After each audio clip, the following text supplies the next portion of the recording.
Câu chuyện ma lời thì thầm trong bóng tối. Vào năm 1997, một nhóm du lịch trẻ quyết định đi khám phá những vùng đất hoang vu ở miền Bắc Việt Nam. Nhóm gồm 7 người, trong đó có Minh, một người bạn thân của tôi, cùng với những người bạn khác. Sau một chuyến đi dài, họ đã dừng chân ở một ngôi làng hẻo lánh nằm giữa rừng núi, nơi mà những câu chuyện về những linh hồn vất vưởng luôn được người dân bản địa truyền tai nhau. Ngôi làng này, theo lời kể, được cho là bị nguyền rủa từ một thế kỷ trước, khi có một trận dịch chết người quét qua và cướp đi sinh mạng của hàng trăm người dân. Ban đầu, nhóm du khách không chú ý nhiều đến những câu chuyện đó, họ nghĩ đơn giản đó chỉ là những truyền thuyết xa xưa. Nhưng càng về đêm, không khí xung quanh ngôi làng càng trở nên nặng nề, kỳ lạ. Cả nhóm quyết định nghỉ qua đêm tại một nhà nghỉ nhỏ trong làng, nơi duy nhất có sẵn phòng. Tất cả đều cảm thấy căng thẳng khi bóng tối bắt đầu buông xuống. Những ngôi nhà trong làng hầu hết đều bỏ hoang, chỉ còn lại vài người già sống trong những căn nhà siêu vẹo. Khi trời tối hẳn, Minh cảm thấy một cảm giác không thể tả, như có ai đó đang nhìn chằm chằm vào mình từ trong bóng tối. Anh không thể diễn tả nổi cảm giác đó, nhưng có điều gì đó rất lạ, khiến anh không thể rời mắt khỏi cửa sổ căn phòng nơi mình đang ở. Từ đó, Minh bắt đầu nghe thấy những âm thanh lạ, những tiếng thì thầm văng vẳng từ ngoài hành lang, như thể có ai đó đang gọi tên anh. Minh cố gắng không để tâm, nhưng những tiếng thì thầm mỗi lúc một rõ ràng hơn, đến mức anh bắt đầu cảm thấy sợ hãi. Một đêm, khi mọi người đã chìm vào giấc ngủ, Minh thức dậy và nghe rõ ràng tiếng bước chân lạ ngoài hành lang. Anh cố gắng bỏ qua, nhưng rồi tiếng bước chân lại đến gần, mỗi bước một gần hơn. Đột nhiên, cánh cửa phòng Minh mở ra và một làn gió lạnh ùa vào. Minh vội vàng bật dậy, nhìn thấy một bóng hình mờ ảo đứng ở cửa. Đó là một người phụ nữ trong chiếc áo dài trắng, khuôn mặt không nhìn rõ, tóc dài đen xõa xuống, như một bóng ma lướt qua. Minh hoảng loạn gọi các bạn trong nhóm dậy, nhưng khi họ tỉnh lại, bóng ma đã biến mất và cửa lại đóng chặt. Tất cả đều bối rối, không ai có thể lý giải được sự việc kỳ lạ đó. Nhưng Minh cảm thấy một sự đe dọa rõ rệt trong không gian. Anh không thể ngủ được nữa và quyết định ra ngoài đi dạo để xua tan nỗi sợ hãi. Khi Minh bước ra sân, một cảm giác lạnh lẽo bao trùm lấy anh. Bất ngờ, từ đằng xa, một người phụ nữ đứng ở đầu con đường nhỏ dẫn vào rừng. Cô ấy không nói gì, chỉ đứng im lặng nhìn Minh.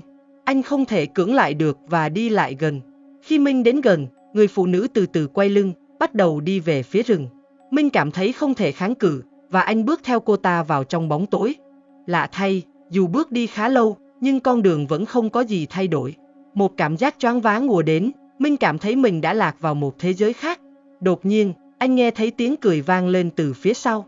Quay lại, Minh thấy những bóng người mờ ảo đang đứng quanh anh, mỗi người một vẻ mặt khác nhau, nhưng tất cả đều là những khuôn mặt vô hồn, như những bóng ma của những người chết trong trận dịch năm xưa. Minh hoảng hốt, nhưng chẳng thể chạy trốn. Đúng lúc đó, anh tỉnh dậy trong phòng của nhà nghỉ, người đẫm mồ hôi lạnh. Sáng hôm sau, khi Minh kể lại câu chuyện cho mọi người, họ cười và cho rằng anh bị ảo giác vì mệt mỏi. Tuy nhiên, Minh biết rằng điều anh trải qua không phải là giấc mơ. Khi họ chuẩn bị rời đi, Minh nhìn thấy một tấm ảnh cũ treo trên tường trong nhà nghỉ. Đó là bức ảnh của một người phụ nữ mặc áo dài trắng, mái tóc dài rủ xuống và khuôn mặt mờ ảo, giống hệt như hình bóng mà anh đã gặp đêm qua. Trên bức ảnh có dòng chữ linh hồn của người phụ nữ mất trong dịch bệnh, không thể siêu thoát. Cảm giác lạnh lẽo và sợ hãi lại ùa về trong lòng Minh. Anh không còn nghi ngờ gì nữa, những gì anh đã thấy đêm qua là sự thật. Ngôi làng này, như lời người dân bản địa kể, thực sự bị nguyền rủa, và những linh hồn không thể siêu thoát vẫn đang lẩn khuất trong bóng tối, chờ đợi những người lạ đến để quấy rối. Kể từ đó, Minh luôn nhớ đến người phụ nữ trong chiếc áo dài trắng và những bóng ma lặng lẽ trong đêm. Câu chuyện này không chỉ là một ký ức đáng sợ, mà còn là lời nhắc nhở về những vùng đất bí ẩn, nơi mà quá khứ vẫn còn vương vấn, và những linh hồn chưa được siêu thoát vẫn đang lang thang trong bóng tối. Câu chuyện tôi sắp kể không phải là tưởng tượng mà là một sự kiện có thật, xảy ra tại một ngôi làng hẻo lánh ở miền Bắc Việt Nam vào những năm 1970. Một sự kiện mà, cho đến nay, những người trong làng vẫn chưa dám quên. Vào mùa thu năm 1972, một gia đình nhỏ sống trong ngôi nhà cổ đã gần 100 năm tuổi, nằm tách biệt ở cuối làng. Gia đình đó gồm có ông bà Hương và hai đứa con nhỏ. Ngôi nhà cũ kỹ, mái lợp rêu xanh, cửa sổ vỡ nứt, dường như không thể chịu đựng thêm một mùa đông nữa. Mọi người trong làng đều biết rằng ngôi nhà này đã từng là nơi cư trú của một gia đình giàu có, nhưng sau một trận dịch tả chết chóc vào cuối thế kỷ trước, ngôi nhà bị bỏ hoang và rơi vào sự tàn phá của thời gian. Một đêm, khi cơn gió lạnh rít lên qua các khe cửa, gia đình ông Hương bắt đầu nghe những tiếng động kỳ lạ từ trong căn nhà. Đầu tiên là những tiếng bước chân nhẹ nhàng trên sàn gỗ, rồi tiếng thở dài nặng nề. Bà Hương, người vợ trong gia đình, thường xuyên nghe thấy tiếng gọi tên mình từ bóng tối trong những đêm tĩnh mịch. Cô bé Lan, con gái bà, thỉnh thoảng thức giấc và kể rằng có người đang đứng bên cửa sổ nhìn vào phòng. Kể từ ngày đó, các sự việc bắt đầu trở nên kỳ quái hơn. Những vật dụng trong nhà thỉnh thoảng bị di chuyển, cửa phòng tự mở và đóng, dù không có ai trong nhà. Thậm chí, bà Hương bắt đầu nhìn thấy những bóng đen lướt qua trước cửa sổ vào lúc nửa đêm. Chồng bà không tin vào những câu chuyện đó, cho rằng bà đang tưởng tượng vì mệt mỏi. Nhưng bà Hương không thể chịu đựng thêm nữa. Một buổi chiều, bà quyết định tìm đến thầy cúng trong làng để xin lời khuyên. Thầy cúng, một người cao tuổi với đôi mắt mờ, nghe xong liền trở nên nghiêm nghị. Ông bảo rằng ngôi nhà của bà đã bị nguyền rủa. Trước đây, gia đình giàu có từng là nạn nhân của một vụ tranh chấp đất đai và họ đã tự kết liễu đời mình trong ngôi nhà đó. Để yên ổn, bà phải thực hiện một nghi lễ đặc biệt để xua đuổi vong hồn của họ. Bà Hương, hoang mang và sợ hãi, yêu cầu thầy cúng giúp đỡ. Thầy cũng đồng ý, nhưng cảnh báo rằng nghi lễ sẽ rất nguy hiểm. Bà Hương quyết định làm theo lời thầy.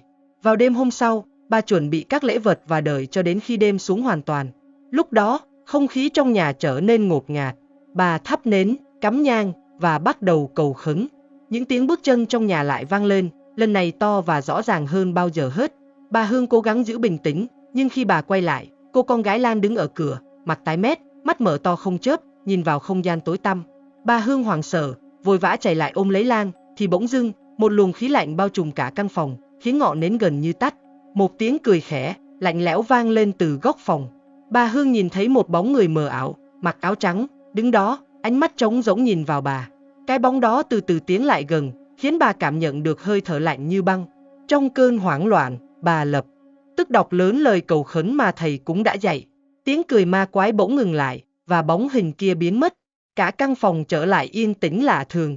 Mặc dù cảm giác sợ hãi vẫn còn đó, bà Hương cảm thấy một sự nhẹ nhõm khi thấy bóng ma đã biến mất. Sáng hôm sau, gia đình bà Hương quyết định rời khỏi ngôi nhà. Họ không còn dám quay lại, dù sau đó những người trong làng kể lại rằng ngôi nhà đó đã bị bỏ hoang từ lâu, nhưng không ai dám vào vì những sự kiện kỳ lạ vẫn xảy ra. Ngôi nhà vẫn còn đứng đó, cũ kỹ và mờ mịt trong bóng tối. Chỉ còn lại tiếng gió rít qua những cửa sổ vỡ, tiếng cọt kẹt của các cánh cửa khi chúng tự động mở ra đóng lại.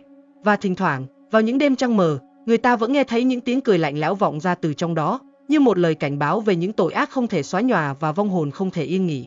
Câu chuyện này vẫn là nỗi ám ảnh đối với những người trong làng, và mỗi khi nhắc đến ngôi nhà cũ, họ vẫn không khỏi rùng mình.